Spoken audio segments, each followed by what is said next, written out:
Hi guys, welcome to my channel. This is going to be the Audiomo Podcast Part 2, where we talk a bit more about gear, the gear that we like, what we actually think about when buying and selling guitars, and if it helps us in any way, shape or form.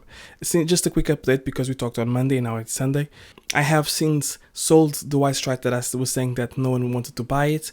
I actually traded for a Gordon Smith GS2, and some cash. Then I sold the GS2 to Scotland, and then I actually sold the Epiphany Les Paul today because I'm dumb apparently. Now I'm just reducing the collection, and also I got this guitar, this Eastman T486, that fits a bit more with that idea of an original guitar, that it's not a replica, it is an actual thing, an actual instrument of great quality. So thank you very much for taking the time to watch this. I hope you enjoyed. I hope this brings you some company, which usually what podcasts do for myself, and I'll see you next time. Cheers. You've been talking to me and about guitars, and specifically That's the about only thing guitars. that I talk about. No. I'm talking about a very specific aspect of it. And you were asking me, and one of the guitars is next to you right now. You were saying that you were really thinking about it, and you want to have guitars that might be able to hold their value a little bit more to you, even if it means sacrificing, having a smaller brand and supporting a smaller brand. I want to ask you, first of all, what led you to kind of this rethink of it? Because I've always known you as somebody who traditionally played kind of not the Fender, not the Gibson, not the Epiphany, not the Squier kinds of brands, and always kind of went to the other brands first. So what made you really decide, you know what, I think I'm actually going to do it? Not just look, but actually going to do it. When I started looking into guitars, to buying guitars, I did have a couple of Squier Strats to mod mostly. But I always try to go, let's buy guitars that have great spec, that are bang for the money, that are really good guitars regardless of brand. And that's why I had the Share Gold, and I tried the Gordon Smith because it's made here in the UK. I bought that Strat, the Loxley one, that now I can't sell for anything because no one wants to buy it, because no one knows the brand. But it's now, flame maple neck and ash hardtail body, which is, everyone loves those sort of specs. And then the Reverend again, and I've had more. I've had always different guitars, but the problem is, if I don't buy them at ridiculous prices, which I don't feel good about, I don't like ripping other people off as well, when it comes time to sell them, very few people know the value of them, so it always represents a loss. Not only that, now that I've started playing, I'm starting to get more into the imagery of playing, and a lot of the non-players do see a Butterscotch Telecaster or a Cherry Burst Les Paul or a Sunburst Strat, and they can look at you and see the other people behind you, let's say, that have played those instruments. So, we are living in unprecedented times, as I don't think it's a secret to anyone, right?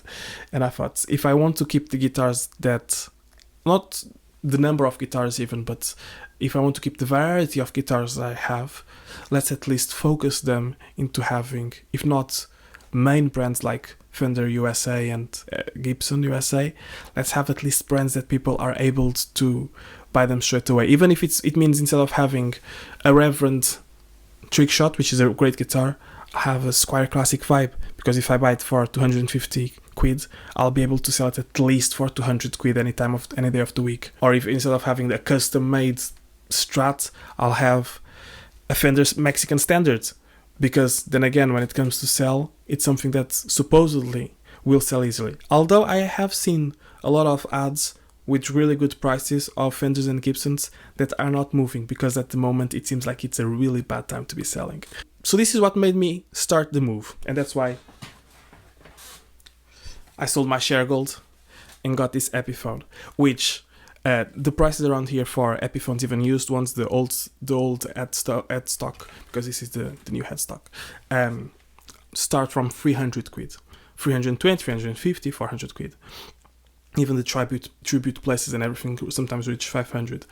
But this one, the guy is the 59, so it has these other specs, but this can tell it apart straight away. Wanted 300 quid for it. was like, this is a great price. I can turn it around and sell it anytime that I want, hopefully, if need be. So I put my share gold for sale. No one wanted to give me any money for it. So a guy said, I'll give you 300 for it. Like, sure. I sold it for 300 on the same day, traveled, picked this one up. But then again, you see, this is a very recognizable shape of guitar. Anyone can look at it and know what it is. Then we now enter Bill, which is a friend of mine that I've met playing out. So this guy, and he told me about like all these guys that have these instruments and the guitars that he has. And he showed me some of the pictures. Like, have you ever heard of the tie-dye Les Pauls? So after a while, he invited me to go to his place, and I played a Murphy Les Paul. Not a Murphy Labs, a Tom Murphy from the 90s Les Paul. And now, having played that, you have the McCarthy, and you have played PRS's SEs. The SEs are great guitars, but compared to the McCarthy, I'm sure that they feel like a replica, like a toy replica that you went to like Universal or Disney, and they're like, you can buy the guitar. Like, that's a good analogy. So that's how I feel regarding this Epiphone now. It sounds really good and it feels really good, but compared to the real deal, and now I understand why people say the real deal, because I don't know how else to explain it.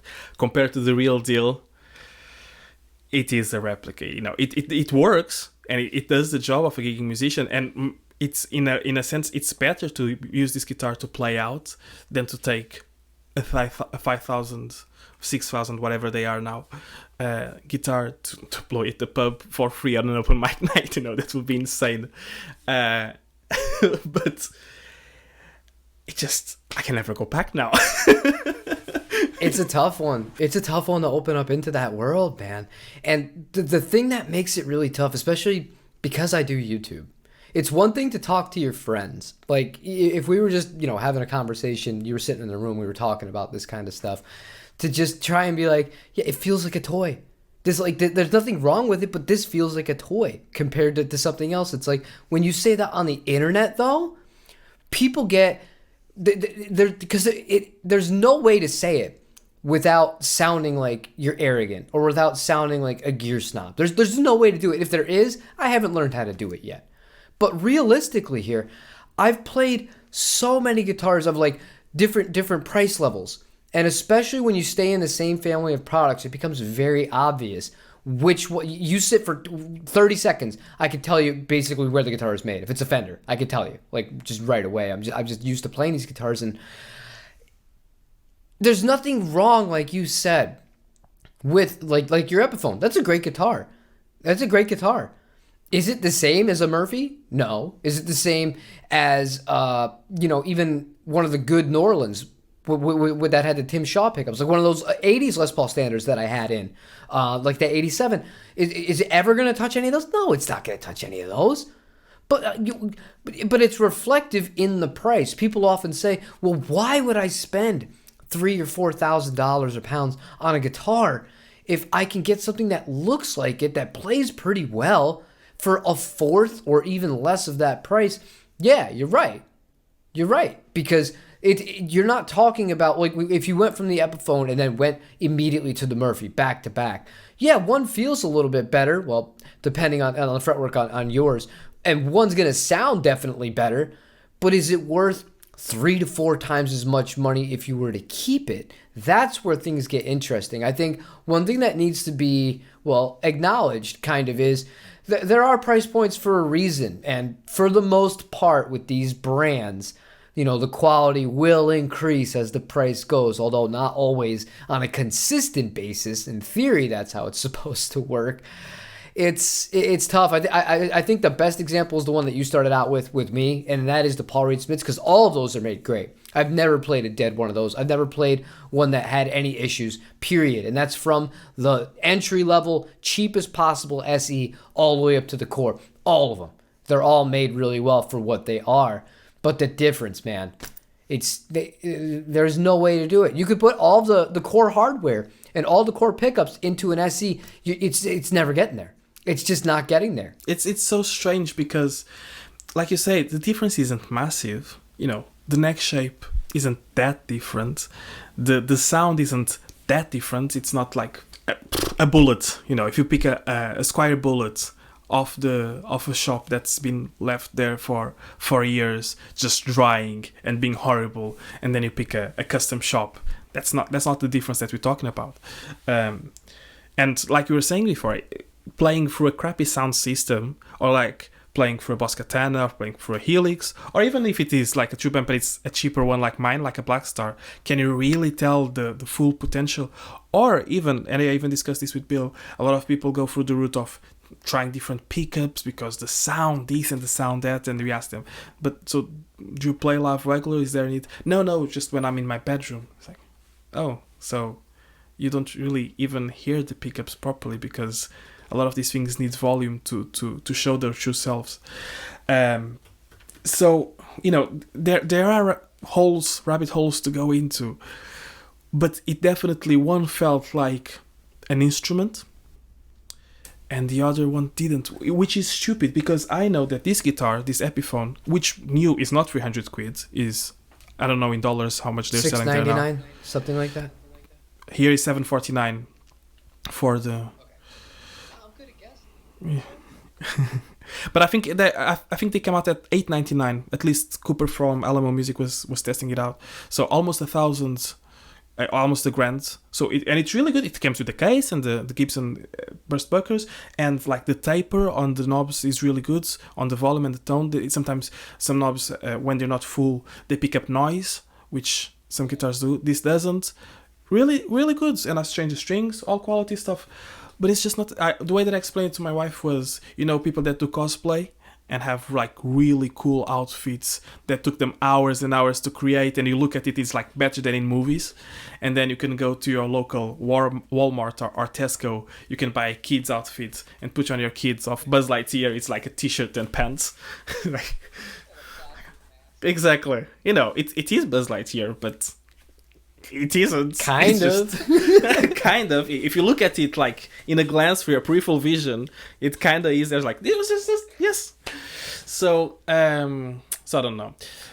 My solution, okay, but there is a solution to this. Don't worry, guys. That's at like 40 minutes in, I've completely left because we started talking about music theory in the beginning. But there are handmade guitars that sell for not a lot of money, that are not from the big brands, that you will lose money on, but they do feel like real instruments. And there are brands like Eastman, which I have, the acoustic. This is an OM, and it is really authentic because it has the dings to show for it. Because I think it is an actual finish here. It's barely any finish, so it has the porous. So it does feel really good.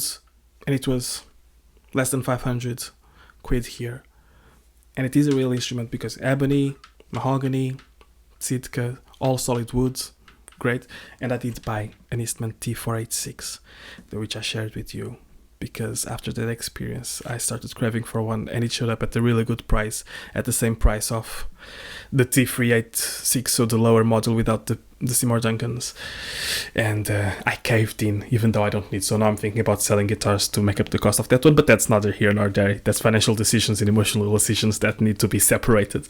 There's also brands that I've heard like Maybach or Maybach, depending on how to say it. It's a German brand made in Czech Republic that as well. Maybach. We need to put a clip of Henning saying it. Then you might want to look at a Maybach Lester. There are some brands out there that can do, but it's not a Gibson. Now, what I'm going to ask you, because I don't know this for sure, and you are in a different market than mine, but given that the higher price guitars would supposedly attract smaller or a more restricted number of sellers, is it easier to sell a higher price guitar than a cheaper guitar? And in real dollars, do you need to be more careful buying a higher price ticket than a cheaper one, because you end up losing less money on a cheaper guitar either way? Like if you buy a Fender player, and if you bought it for $450 instead of for $395, when you go to sell it for $350, let's say, you might have lost 100 quid. But if you bought a Les Paul for $6,100 instead of the $5,700, when you go to sell it, you've lost 600 quid. Well, maybe proportionally is less on the Les Paul, but in actual dollars, is that something that needs to be taken into consideration? It depends. Well, there's two parts to that. First of all, you asked if it's easier to sell a higher end one right now or a lower end one. I'll start with that. Right now, this whole world is bonkers. The only range I do not want to be in that is not selling is the mid-range. Nothing in the mid-range is moving, period. I mean, Fender just did 30% off everything. You could have gotten American Originals for 30% off if you bought them directly. They're going to do another sale in a few days for Labor Day here in America at starting 50% off. I mean, that company's in trouble.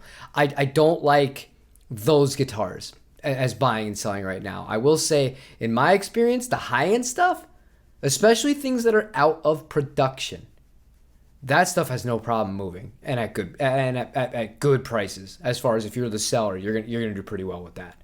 Low-end stuff, you already kind of summed that up.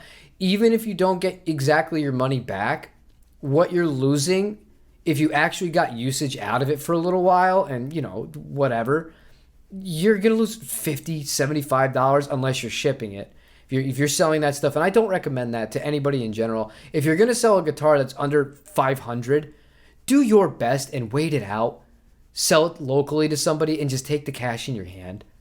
Because just everything on fees. The fees are bad enough. When I look at, like, I just sold the 87 Gibson for, I think, $2,700. When I broke down the fees and the shipping after, I think I walked with like $2,250. And then that person didn't just pay the $26.99. They paid tax on top of that. So it's just like all of this money. You want to talk about a lot of money that just goes into the ether, so to speak. I mean, we know where it goes, but it doesn't go to the musician who's buying and the musician who's selling here. It goes to other kind of things, which is totally off kilter. But the bottom line is there's more to account for than just like, yeah, you're gonna still make more money doing it. Local, in person is better because not only can you get a much better price for it, yeah, you can't finance it. And that's the really dangerous thing about all these new guitars and all this new online marketplace. We'll give you 2 years. We'll give you 12 months, no interest. 6 months, you don't even need to have a credit score. We could just sign you straight away. Just prove that you're a legal citizen of the country you're in. I mean, some of these standards to get into some of these lower-end payment programs, it's like that. And if you're like, oh, I can rationalize it.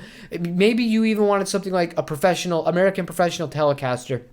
It's a $1,600 guitar, $1,700 guitar. For a working musician or somebody who doesn't have a ton of money up front, that's not a psychopath like we are going through these guitars, that's a serious investment. You're telling that person they could do it in 6 payments with no interest and it will never affect their credit score unless, they just default on it. Then is that going to be appealing? All of a sudden $300 a month over 6 months? That's not so bad. I must come clean. I must confess to you, Jim. Almost all my guitars have been bought on finance. So you're preaching not to the choir, but to the opposite of the choir. It's like to the sinners outside. No, you're not the choir. You're the actual people in the church. Yeah. Exactly. Yes, Father Jim. That's correct. Finance is sinful. But my point for it is precisely that, it doesn't hurt the wallet in the short term. I get it. With as inflation is, if you get sometimes there's like 24-month interest free. If you were to save the amount of money to get there in 2 years' time, it's more expensive, and the interests are less than the price of the things that are. That's at least this is how I explain it to my wife to make sense. Because I need to explain my financial decisions because we are a family unit. It's not because she. Sometimes we say this like, oh, it's my wife, but it's just because it's the person that we live with and we share accounts with, and we need to. You cannot just go around buying stuff unrelated. And that's why, for example, I put the Reverend for sale on eBay, because on eBay it gives you the option to buy through PayPal credit or to use a credit card, and it has a certain security. And the postage here in the UK, it's not as bad as apparently is in America. I think for 20, 30 quid, you can post a guitar. And I have the boxes from the guitars that I bought. So I can put it and send it through the post office. So the Royal Mail. Precisely because of that. And what I've done as well is I went on Facebook. I put the same description, put the photos, and then I put the link to eBay. So if someone wants to buy it with postage, can go to eBay and buy it through there. Because in a sense, you know how we always keep talking about buying guitars in steps, and sometimes you lose money by doing so. You know, you buy the Squire classic vibe, and then you got the Mexican player, and then you get the road warrior, and then you eventually get the professional. Although there is some value to that because you get to learn about guitars in the process of it, if you really focus on what you want to buy, it might actually be worth just to go for the higher item that you can afford, even if it's on finance. Because you end up losing less money and then buying and selling. Or sometimes it's with colors. You know, you want to buy something and you don't have money for this, but it's not the right color, it's not the right model, and you end up satisfying by something else. It's on, and this is all things that we think about. And I was gonna say, is it really worth? Should we really put so much time and efforts into this? But it is what it is. I think, you know, some people is with cars or with bikes or with, I don't know, fishing or other stuff. I think I just have to admit to myself, I like buying guitars and I like playing guitar and I like playing to other people and seeing other people's performance, and that's it. And it's all part of what makes a person happy. Now, obviously, there is a financial strain that it can be if it goes out of control, and that's what I would recommend to anyone. Try to really think, you know, they are assets. What I'm trying to get at, guitars can be assets in the sense that you can sell them, but if you need the money straight away, you won't be able to get that money straight away, because in order to get it, you'll have to take a loss on whatever offer comes first. That's the difficult part. And one thing, it's tough because there's so many people, and I've said it before, but I don't think I've ever really clarified on it. You can look at guitars as assets and even appreciating assets, but I would say 95 or higher even percent of the guitars do not fall into that category. They're not appreciating assets whatsoever. You really, and the only reason I was successful at buying and selling guitars is because I would go to something that I knew was not available, and then on top of that, I'd go for a color that was a limited version of it. So that makes me, because it's like you're competing with other people. When you buy a Mexican player Stratocaster in what's their blue? Like, I don't even think it's Lake Placid. Tide Pool. Yeah, you buy a Tide Pool, one of those. You keep it mint condition. You keep all the original documentation. When it comes time to sell it, how many other people are selling the same exact guitar as you? You have to compete with a price at that point, because there's no differentiation between what you have for sale and what somebody else has for sale in that sense. And not everybody wants a modified guitar. So if you're just going to be selling them stock for stock, it's difficult to look at it in the sense of like, oh, you know, because I know people that say this. They're like, they tell their wife the same thing. They're like, oh, you know, well, this guitar is going to be worth so much. This is a Les Paul Standard.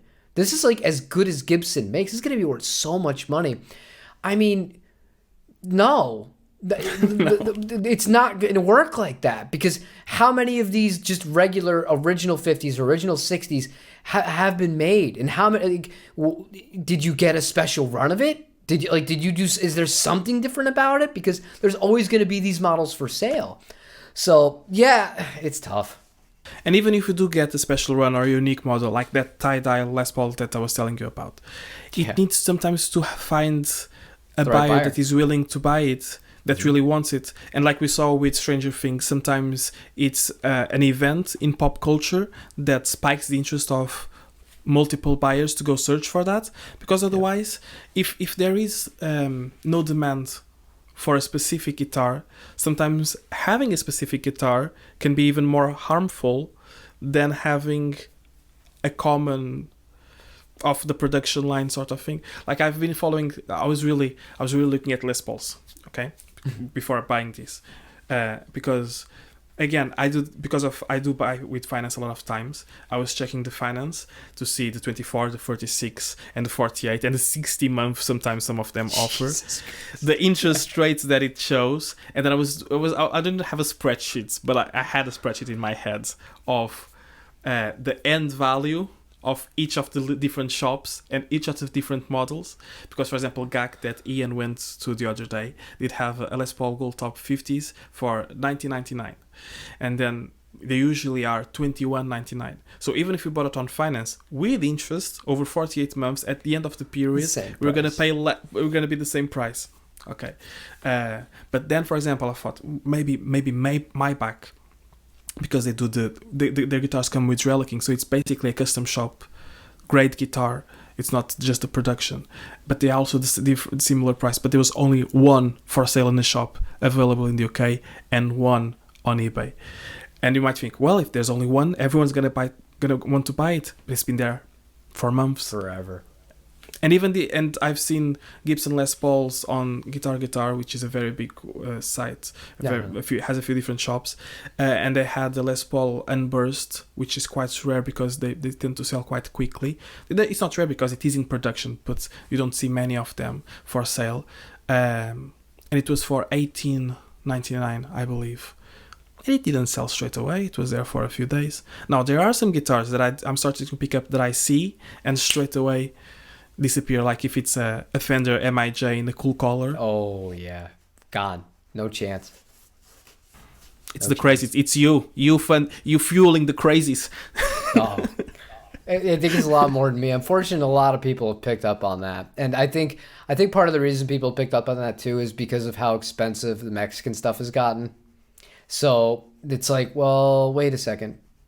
If these Japanese guitars have this crazy reputation, and a lot of people don't want to use Palfero, you're still getting rosewood, and the fretwork is better. I don't want to make this about that, but the point being, if you can spend a few hundred less, or even the same price, and have one of those, people are finally like, yeah, I should do that instead.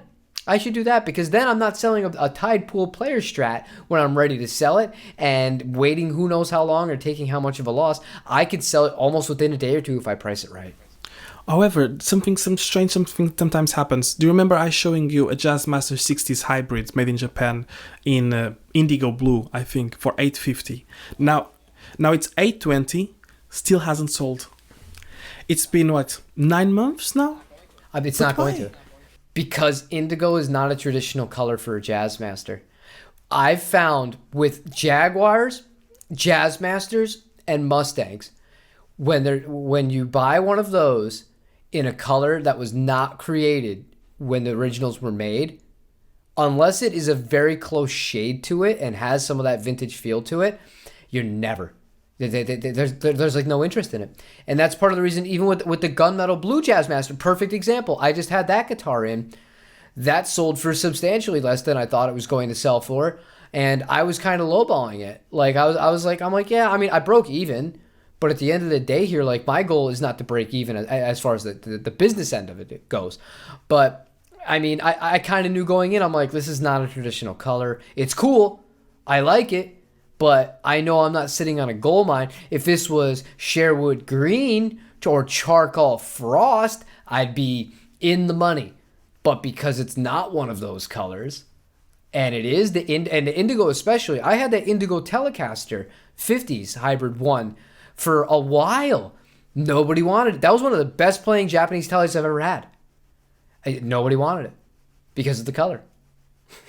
Do you think there is some correlation between that and the fact that there is more people playing covers and other people's music than having their own music and trying to be like original about it? You know, I always have this idea in my mind, maybe I'm wrong, that original artists would have to have like a different guitar and a different look and a different sound and something else to make them stand out. Maybe, you know, following the footsteps of the people that inspired them, but have something else. Like, I always think if I had an original band, then I would really be useful to play like the Shergold and the Reverence of this world.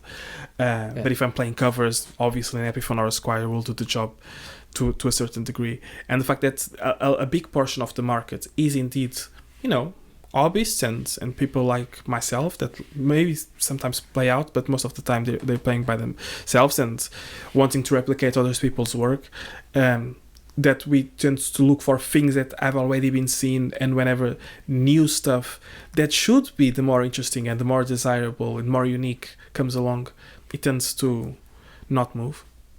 Yep. I think what you said is partially it, as far as people wanting to, look like people that they're heroes, so to speak. It's why white Stratocasters were so popular with a maple fingerboard. Lemon burst Les Pauls. There's so many examples of iconic guitars, butterscotch Telecasters, red 335s. These are the guitars that people immediately, they're like, oh, well, that's the right finish for it. The right finish for it. You know what I mean? And it's a classic. But I think it really depends on the band, and it depends on the person, because I see people playing weird guitars all the time, like at good sized venues. It's just about that individual person's mentality. Some people don't care, and that's cool. I like that. I like somebody who doesn't need to go out with a certain thing to feel a certain way. But then at the same time, I understand people want to look like they're, established. And one way to do that, it doesn't matter how good you are, to an extent. You have to present, and it's something you started off with when you mentioned the Epiphone earlier. That presentation to the person who doesn't play guitar. You're representing more of he's a real guitar player, even if it makes no sense. If it's not if it doesn't apply to anything, mentally in their head, they're like, oh, he has a pro piece of gear here. This looks like the real thing, and I recognize that brand. It doesn't matter to the player, not to me at least, but I can see the argument for both sides of it.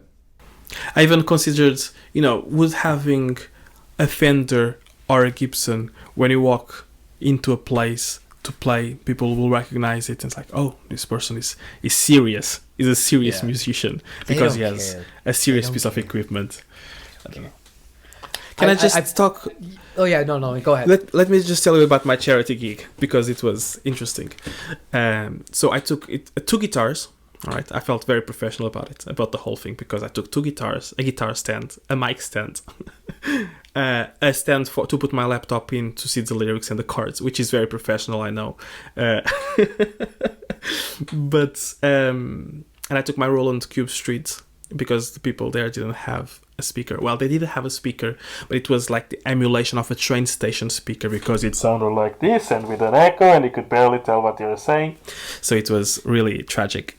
So I set everything up, and then I played for 40 minutes. And what I've always dreamed to do, which was to play as background music, it really happened, because most people were not paying attention, especially because I was singing in Portuguese and Brazilian, which is Portuguese as well, but it's just from Brazil. There was not much of a reaction. And then at the end, I played 3 songs in English, and she had asked me to play for 30 minutes. And I played for 40. And then I looked just to check if, they might have wanted me to go away because they might have wanted to bring someone else or to do something else. So I just made a signal, and was like, oh, thank you, that's enough. So I packed my things, but then nothing happened afterwards, so I could have continued to play. But in the last few songs, there was a guy that came to me, he's like, oh, you should have sang more in English, because I couldn't understand what you were saying. It's like, yeah, English is foreign for most places in the world, and we still listen to the Beatles and to the Stones. Like, oh yeah, but only that last one was in English. Like, no, the last 4 were in English. Oh yeah, but I was busy doing other things. So people, if you're busy doing other things, why does it matter the language? A lot of the times, music is just, you're not listening to the top 40 radio on some mall or shopping center and paying close attention to the lyrics. And if lyrics were so important, K-pop would have never become the big hit that it is today, because most people don't understand Korean. So it was just the comment that I received. But the northwest of England is very limited in terms of listening to other languages and the English in general. That's the joke, if there's polyglots, bilingual, and people that only speak one language are American or English, because they can only speak English. But other than that, the feedback was really good. They enjoyed it. My wife watched, and she's my biggest critic, and she said I did well. The Roland Street was plenty loud enough, which is with its two 6-inch woofers. I was using the laptop just to make sure that I had the correct lyrics and the correct chords, because I was playing a few bossa nova songs which have loads of chords, like with minor sevens and C7/9s and whatnot. So I needed to keep track of that, but I was still, looking at the audience. And it was the first time that I was not on an open mic night. It was someone that I was invited to play, and I felt like I did well. I practiced, I sang the songs, the people kind of engaged to the degree that it was to be expected. And now I'm trying to see if something else is going to come out of it. And seeing it, if I take a step back and I think about it, I started playing live in May. You remember when I was talking about going to do 3 songs on an open mic night and I was all nervous about it? That was end of May. So it's been 3 months. And after 3 months, I've been invited to play somewhere, even though it was in a park with no stage. But that's a detail. He was like, where do you want to play? I'll play there near the flowers. Can I get a chair to put my amp on? But it's something, I wouldn't have never been able to do what I did on Saturday if I hadn't been doing the open mics and doing to different pubs and doing to different places and, reaching out. And I've met other local musicians, and I've met Bill with the guitars and the knowledge and the experience. And I feel more validated as a musician.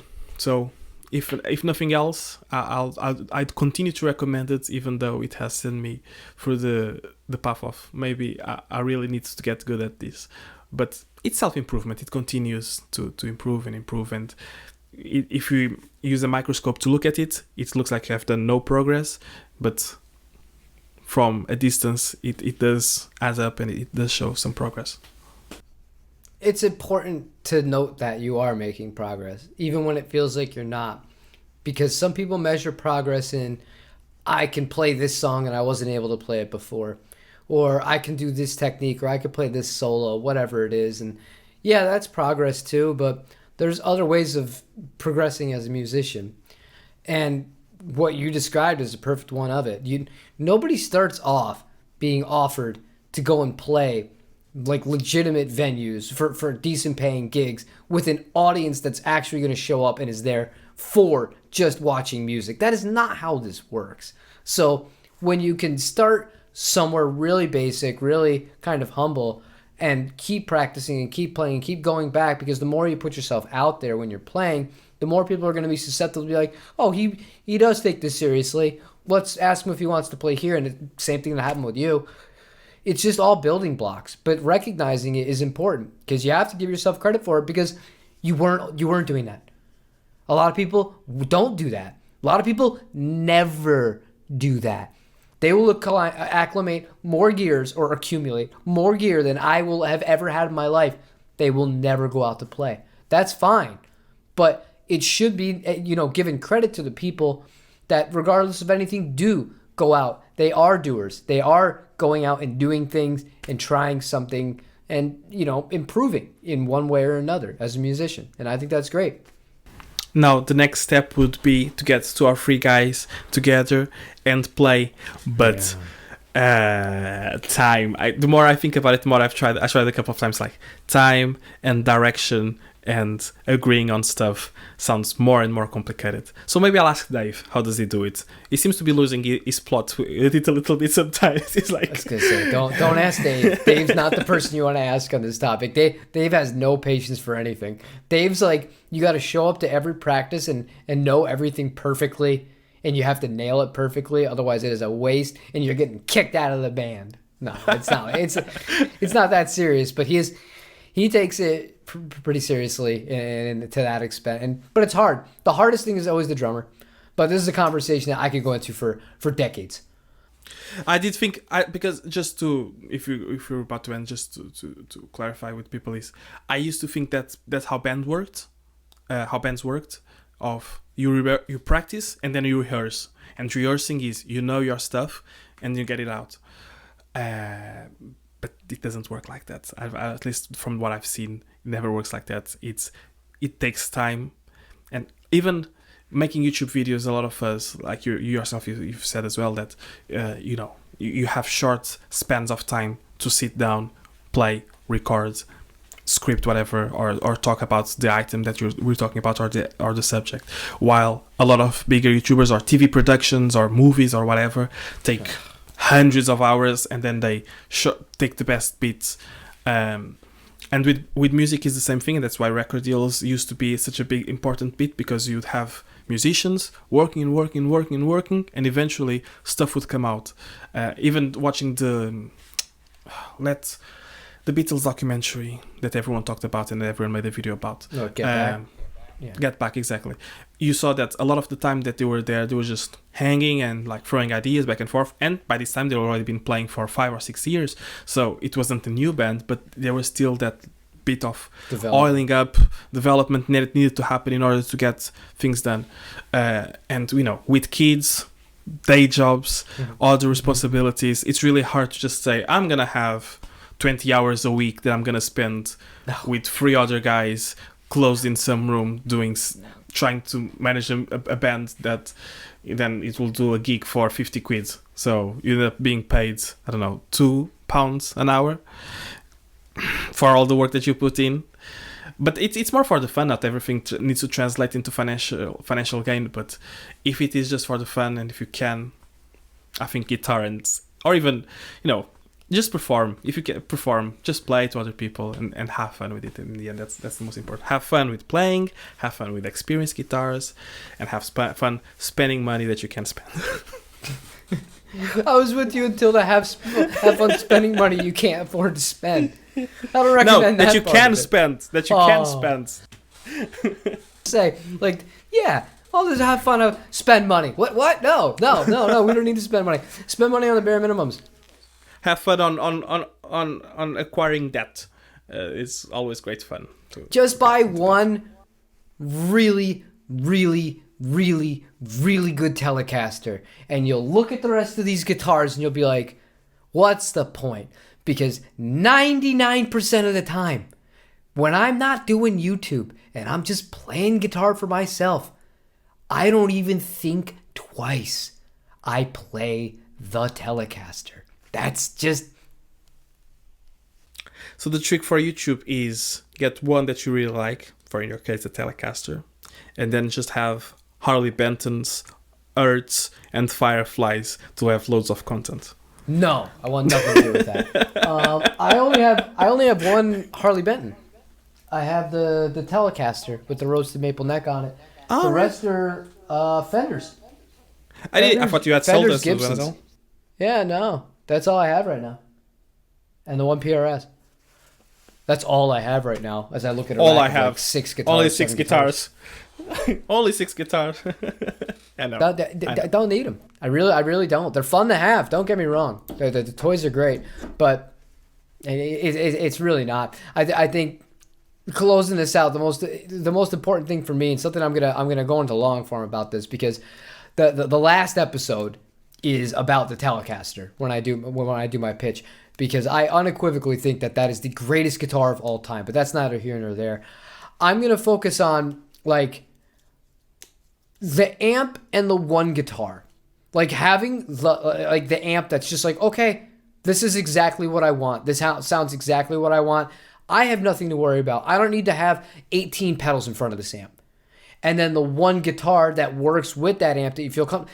That's literally all you need. You could get away with just those two things. Think of how many people have done that in the past. Just the stuff is cool, and sometimes other people will play 18 different guitars. You go see a huge rock band. The guitarist might go through 10 guitars in an hour and have a new one for every single thing. That's not reality. That's not me and you. These are gigantic bands. You don't need to do that. When I go out to a gig, I don't bring all these guitars. I bring 2. And the only reason I bring 2 is because, God forbid, I break a string. I need a second guitar there. It's not for any other reason than that. So I really think, and I realize how hypocritical it sounds, and it's something that I'm trying to tackle with as far as the business part of it, and mixing business and then YouTube, and then me as a guitar player. I got to figure it out. I got the one guitar I need. I'm good. Just balancing it all out and really establishing what I really want to keep, because it's not about need. I know what I need and what I can, carry on and give this a different home and somebody that will look at it as their number one guitar, I guess. That's it. Yeah, there's the needs and there's the wants, and Yep. there's the having multiple guitars, like you don't one need of them. each.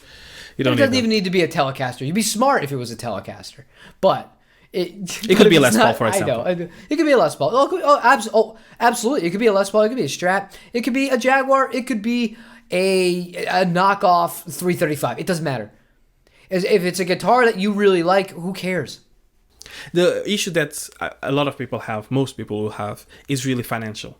Because if it wasn't for that, you could have different rigs. You could have, one that's the really good guitar with the really good amp, and then you could have the Helix and a few other cheaper guitars to have a bit of variety. And then you could have just the analog pedal board, and you could have, a studio full with drums and piano and keyboard and sax. Listen. Here's the problem with that. We'll wrap on this. You just mentioned something that me and you both go through, okay? And that is a limit of time. We have children. We have wives. We have other work. We have music. We're dumb enough to make YouTube videos, okay? You streamline your gear to where do I want to play through the Mesa or the Soldano or the Music Man or the Marshall or this amp? What guitar am I going to use? Do I want to use this overdrive pedal or that? Am I going to mic it up or am I going to go direct? No. The easier it is, the less time you're worrying about those stupid things, and the more time that you could spend actually sitting and practicing, because we already don't have enough time to practice as much as we should. Amen. That's all I have to say. That's how I'm looking at it. But I see all sides of it. And, there's always a bit of hypocrisy in it. It's just we're always trying to just figure things out and go from there and learn and grow. And we're both doing a good job of that. Well, you're doing a good job of it. I can't speak for myself. I'm just finding my way through all this. You're doing a good job as well, Chip. Don't worry about it. But that's true. I agree. And if you want to end there, I think it's a good ending, because I do agree with that.